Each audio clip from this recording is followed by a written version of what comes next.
AI FOMO is okay. In fact, I would say you should call it the joy of missing out. You do not have to be at that cutting edge or bleeding edge to be successful, to take advantage of what AI has to offer.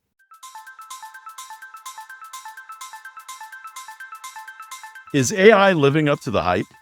Despite dominating headlines, the reality on the ground often tells a different story. Today, we're diving into the findings from SHRM's Maximizing HR Technology Survey, which sheds light on the disconnect between AI's promise and the practical experiences of HR professionals. From unmet expectations to unclear ROI, the data reveals surprising trends and challenges that are shaping the AI landscape. Joining us is Kenny Pyle, HR Technology Lead Analyst at SHRM. Together, we'll explore why this gap exists, how it's impacting adoption, and what can be done to bridge it.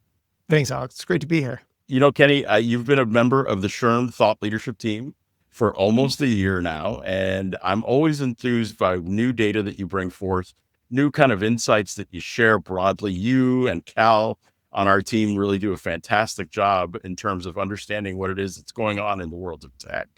And there's no secret that AI is what's dominating the headlines recently, right? I mean, we see it over and over again. We have had both policy shifts, we've seen technology advancements, and all the while, one of the things that we get consistently is that question, what's actually happening in the wild, right? What are we actually seeing on the ground? And I'd love to hear from you. Can you share some of the key findings from our survey, what it is that we've learned, and highlight what is actually happening and what might be disconnecting between practice and reality? Yeah, I would love to. Thank you so much for this. And reality really is quite different from the hype that we're seeing out there. From what we're hearing from our members, we've actually put a couple surveys out recently. I heard from about 2,500 members, HR professionals, HR leaders, and it's really clear that some AI is happening in some places, but for most HR departments, it's pretty limited. If it's even happening at all. Really? And so give me a little bit about that. Talk to me a little more. So only 70% of HR managers, directors, and executives are using AI at work. That jumps to about 80% when we only look at the highest maturity organizations.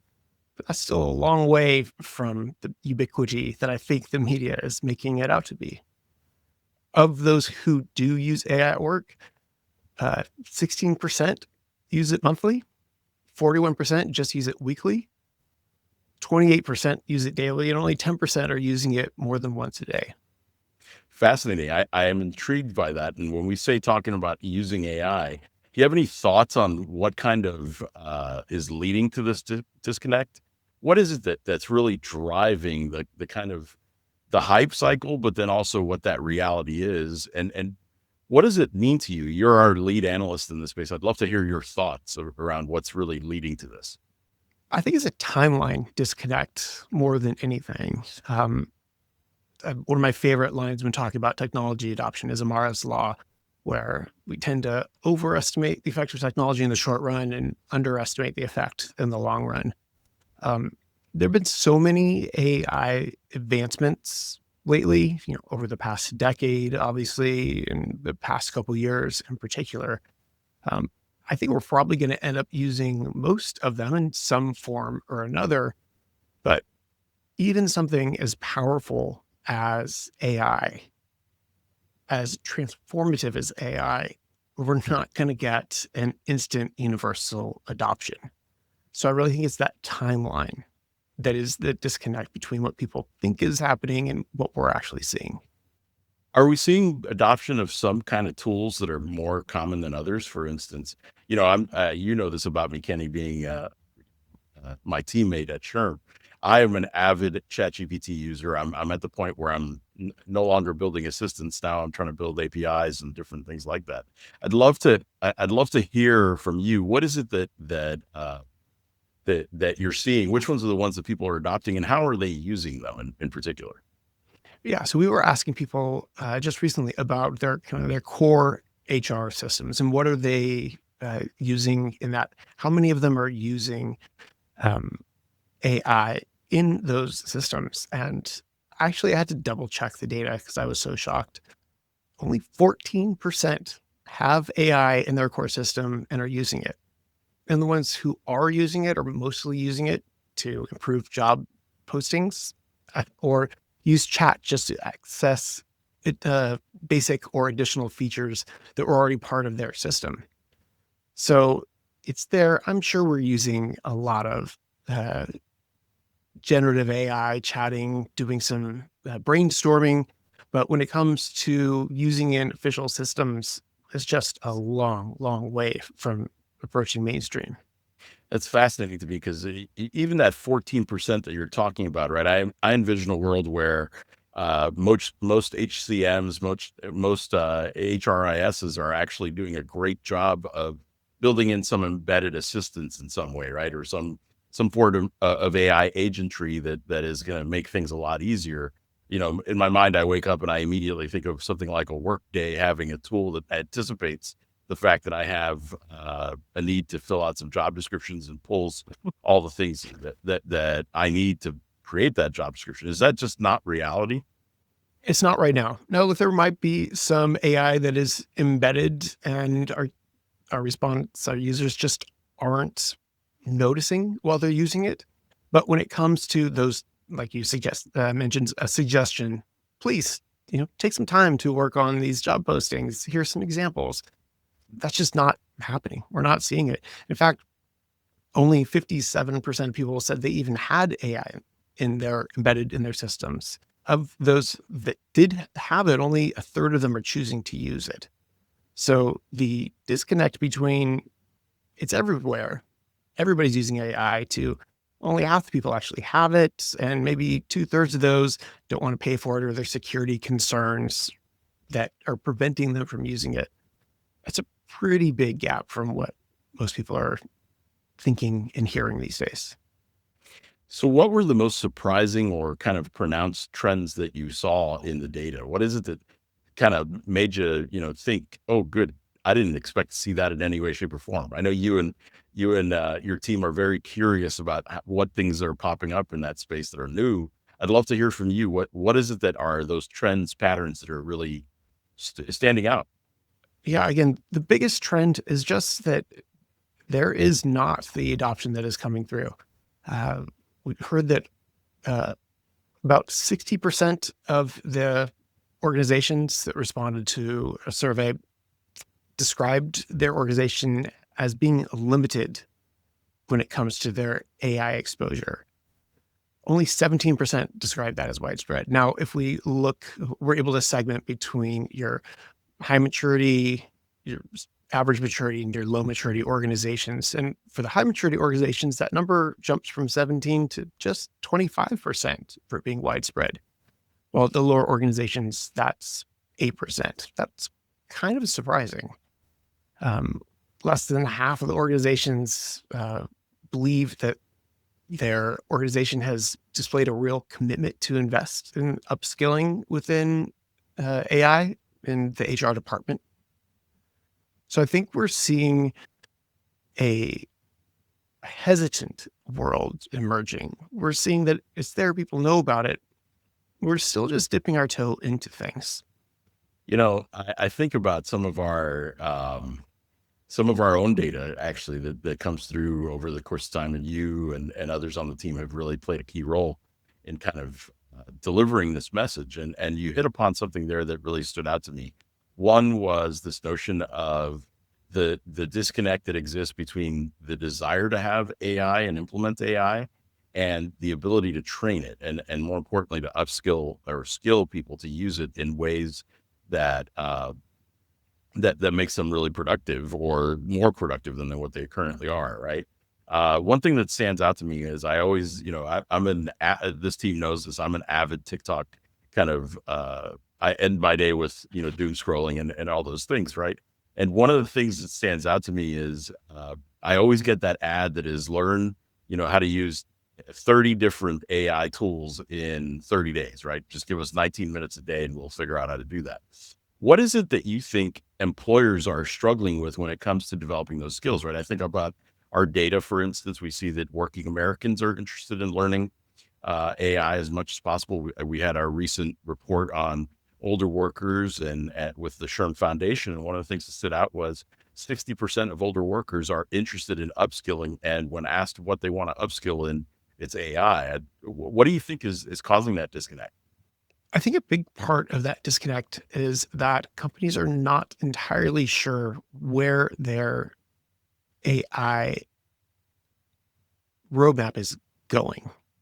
They have some ideas, but they're not exactly sure what that's going to look like and the role that employees are going to play in that. There are definitely a lot of AI behind the scenes that just improve workflows and automate things. So it's just kind of taken away from them. But when it comes to employees actually being able to engage with it, I actually think that there is a disconnect between organizations knowing what they want to do and then maybe being able to translate that to their employees. So I think part of it is on the employer side of just the uncertainty that's there. So just out of curiosity, and I'm gonna throw this out there, you've highlighted this notion of the disconnect and education that's really required to help employees, enable employees, and what it is that employers are struggling with in terms of those pieces. I guess my question for you is, what is different about our SHRM members and their experiences versus the broader AI narrative? That's a great question. I think there's a lot of reasons for that. The the quote that just came to mind for this was Jeff Goldblum's quote from Jurassic Park. Right, your scientists were so preoccupied with whether or not they could, they didn't stop to think if they should. That's funny because I thought you were going to go with the other famous Jeff Goldblum quote from Jurassic Park. That's a big pile. You know what? But go ahead, I'm sorry. Both might apply. I'm not going to judge that line at all, but I think that line, the so anxious and preoccupied whether or not they could, they didn't stop to think if they should. I think that actually explains some of the disconnect as well. Our members are Jeff Goldblum in that instance. They know that they handle every day and they house and they're responsible for some of the most sensitive data in their organizations. We're talking PII for all their employees. We're talking about pay levels. We're talking about uh, performance reviews. And if that data were to be mismanaged, if it were to get into the wrong hands, then the the level of damage that could come from that is just unthinkable. That's a career-ending mistake. So if I am looking at advances that I can make in AI as a SHRM member, as an HR executive, I think, sure, let's go ahead and let's put all of our guidebooks, compliance manuals, let's talk about what the HR manual says, make that available, make that easier to access because they're usually pretty dense. That's an easy win. All of our documentation, fine. When it comes to any employee data, I'm not moving forward with that. The bar has got to be a lot higher, and I don't think we're anywhere close to that. I'm not willing to bet my career that AI is going to keep that safe.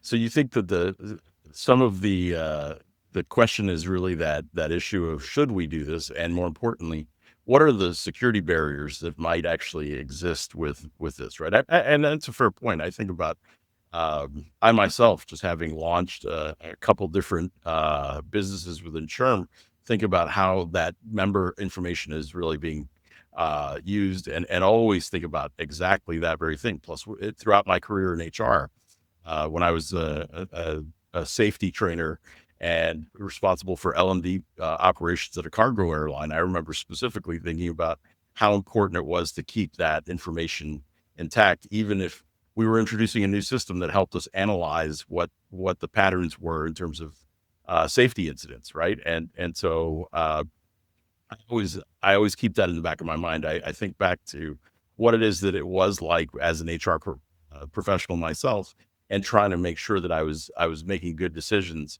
I never put it in such quaint terms or such effective terms like should we or could we, right? The line that you referenced, but I like that. I'm going to use that. I'm going to steal that. Take it. Don't be It's surprised if I yours. make you say it. Don't be surprised if I make you say something about it during our next division meeting. One of the things that stands out to me is, as we're looking at this, right, I have to ask, right, do you think that the hype around AI is doing more harm than good? And is it sort of necessary? Or am I looking at it all wrong, right? Am I taking a very kind of narrow view of the world around AI? What is it that we should be weighing here? Is it driving innovation with this hype cycle, or is it really more about doing more harm than good? Talk to me about that a little bit. So I think the hype is all just part of the equation. When something amazing happens, there are going to be people there to point it out. They're going to bang their drum.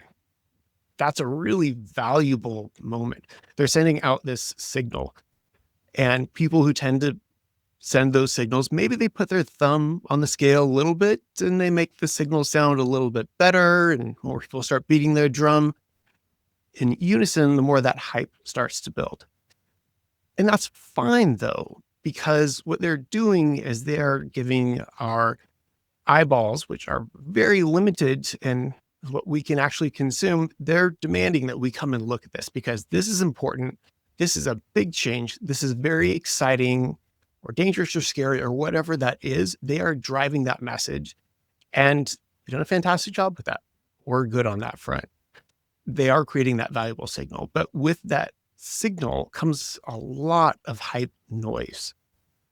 What we need now is to have a sober analysis and consideration of what's actually going on underneath this. Now, that's maybe not the most exciting unless you're a HR, like a tech junkie like I am. I get excited about that part, but we need that real analysis so that people in the decision-making roles can start to decipher that noise from that signal and then make responsible decisions from that. I personally find the hype a little bit exhausting. I Mhm. don't want to go spend all day in that. I think some people kind of enjoy it. Look, if you're a decision maker, you better tie yourself to the mast so you don't let that sway you. But I do think it's part of the process. I don't want to go with it is what it is, but I don't see how this whole process works without having that hype call our attention to it. I think hype, when I look at it, hype is really a precursor to that adoption, right? But if anything, what I think of it is really it should be the precursor to the curiosity, right? In other words, if it's Exactly. going to amp up my curiosity and my ingenuity, I'm going to go ahead and take a look at it and be fine with the hype, just knowing that it is hype in many ways, right? So I guess I have to ask you, one of the things that stands out to me is you talk about how you're a tech junkie, and I know this one's not a planned for one, but I'm going to ask you this: what's the coolest AI you've seen recently, without naming companies per se, but maybe talk about the use cases you've seen. You've done all this great work. I'd love to hear what you think is really the neatest or the coolest kind of AI you've seen out there. Well, I think the coolest AI I've seen is what my best guess at what the future is going to look like when it comes to HR technology. It's the idea that AI becomes UI. It is what Okay. we are going to be using to navigate our HR technology systems. Think of AI as the glue or the strings that will kind of self integrate into all of your different systems and go and retrieve whatever is needed or whatever changes you need to make to that information. Now, if you have this interface, then the time that you spend having to click through or figure out how to run reports just immediately disappears.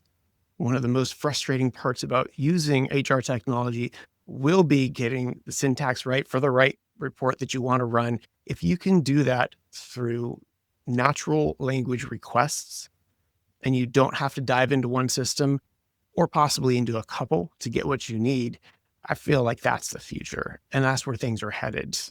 And that is just so exciting. I'm very excited when we are able to get to that point.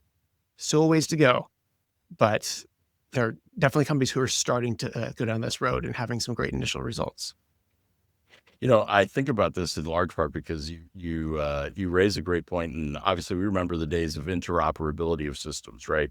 And how well they integrate what they do. Obviously, the API barrier or threshold was reached in many cases. One of the things that strikes me is, do you envision a world where there will be?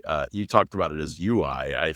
Do you think there will be a world where I will wake up one day as an HR leader and say to myself, hey, these are the 5 things that I need to accomplish today, and this user interface or this user intelligence is going to help me make this, all come to fruition and orchestrate.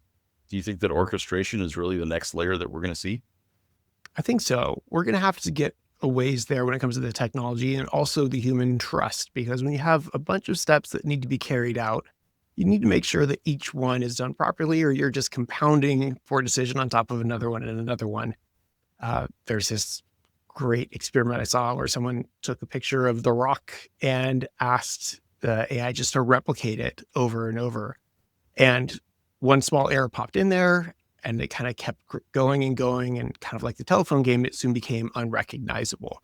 So if you want to orchestrate, if you want to be able to carry out a few tasks in the day, you give AI your priorities and you say, I want to do this, and you give it what you think are clear instructions, you're going to want to make sure that it knows how to interpret that fully, that it gets into the actual place that you want to get. Because even just a slight miscalculation could really skew your trajectory and just give you more work to do later in the day to fix it. Yeah, or a lot more answering of questions, I think is where we end up Yeah, with if you that, don't right? catch the problem, you're gonna have a very full calendar. I love that concept. I love what you're describing as far as the future is concerned. Do you think that HR leaders are ready for it? In other words, I ask this in large part because we know there's this gap between the AI hype cycle and reality. We know that our members are reporting this, and we know, for instance, that there's going to be a moment where I hope we see sort of the gap closing between the hype and the reality. Do you anticipate that there will be that closing? I do.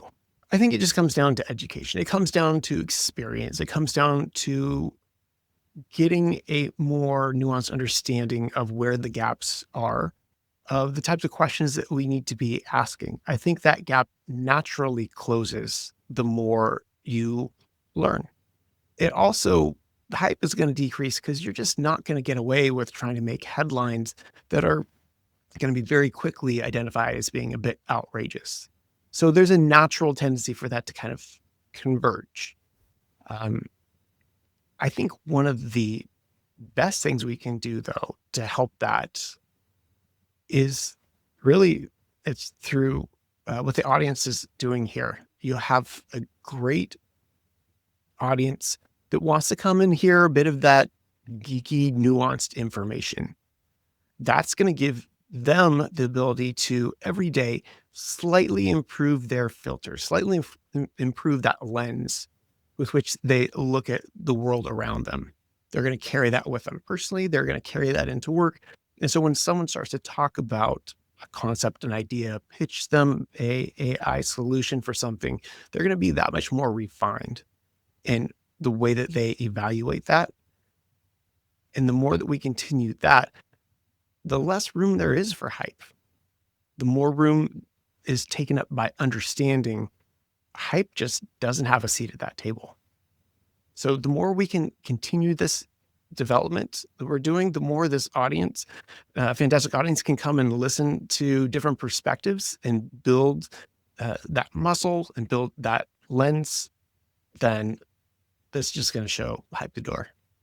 So, Kenny, you've talked about all this data that we've gathered, and you've talked. I mean, this is just one example of a series of studies that you're leading in relation to HR tech, right? And would you mind sharing with us what is on the docket for us in terms of HR tech data? Because this is a new thing for SHRM, right? This is data that is now available that will help guide what it is, not just that our members will do, but other leaders, other businesses, business leaders. I'd love to kind of get your sense. Just give us a preview of what's coming down the pike. Absolutely. So I love this job. I love what I get to do because you're not coming for my opinion with this. You're coming to hear what the aggregation of our 320,000 plus members think. We're constantly talking to our members and getting their perspectives on various questions, various technologies, various AI topics. And we are then synthesizing that data and able to share that back. So I love that. It's the wisdom of crowds. With that lens, we're doing a lot of interesting work evaluating some of those core HR systems, those systems that people use every day, instead of having to listen to that hype, maybe coming from analysts and media and certainly from vendors. You're now going to be able to hear that coming directly from your peers, breaking that loop, that hype loop, and getting the truth from their peers who have used this technology in a way that they would probably end up using it. That is incredibly exciting. We're also going to be looking, getting back to AI, looking at AI in HR and then later AI in the workplace and really getting a landscape. What does it look like? What are people actually doing? Let's get into the nuances. What are the tasks that people are undertaking with AI and where aren't they going? So I've given you some broad strokes today. Hopefully with this report, and maybe even if I'm lucky, a future visit, we'll be able to get into a lot of nuance on where is yes, where is no, and where is maybe just not for now. We're still evaluating. So that type of nuance, that type of landscape painting, especially around the AI topic, is very exciting and coming early next year. Kenny, that excites me. And obviously I've been in HR myself. I did that before I became a researcher and a psychologist. And one of the things that stands out to me is how much I would have valued peer kind of reviews, peer thoughts, what it is that people were actually doing, and to have a community where I could actually leverage, not just the data, but also leverage the opportunity to connect with my peers on these things, right? That ability to have that conversation that says, oh, you're using it this way. I'd love to find a way to do that in my own shop, but here are the limitations. How did you get over that? Right. And goodness, I remember what it was like when I was building in all kinds of HRIS systems back in my airline days and trying to figure out specifically how to do that. It would save me oodles and oodles of time, right? To have that kind of thing.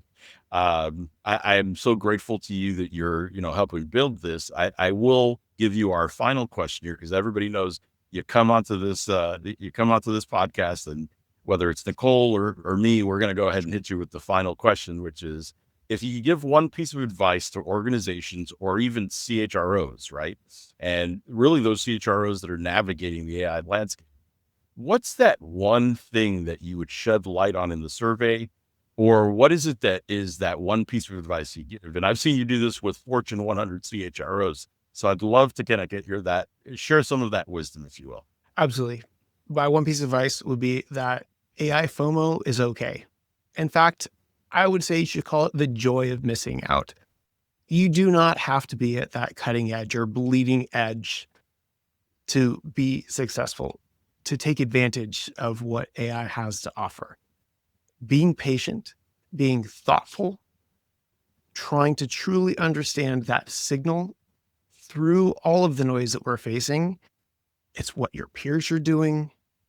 And given the nature of your role, it's what makes sense. So turn AI FOMO into JOMO and embrace this path and take your time with it. Kenny, I really appreciate you. You heard it here first, folks. The notion of joy of missing out and really JOMO, that's going to be his next book. I hope he creates a nice piece of content around that. And thank you for sharing your mojo with us, not your JOMO, but your mojo. I really appreciate all the opportunity to kind of be on this podcast with you today. And that's it for this week's episode. A big thank you to Kenny for sharing his insights with us. Thanks for joining the conversation, and we'll catch you next time. Did you know our podcast is only one part of the AI+HI project? We also host an annual event featuring visionaries from the worlds of business, tech, and HR. Plus, we publish a weekly newsletter that includes topical articles and the latest research from SHRM, all to help you stay ahead of the trends. To sign up, just make your way to shrm.org/AI+HI. And you can also follow SHRM on social media for even more clips and stories. Like, share, and tell us how you're innovating towards a brighter future. SHRM.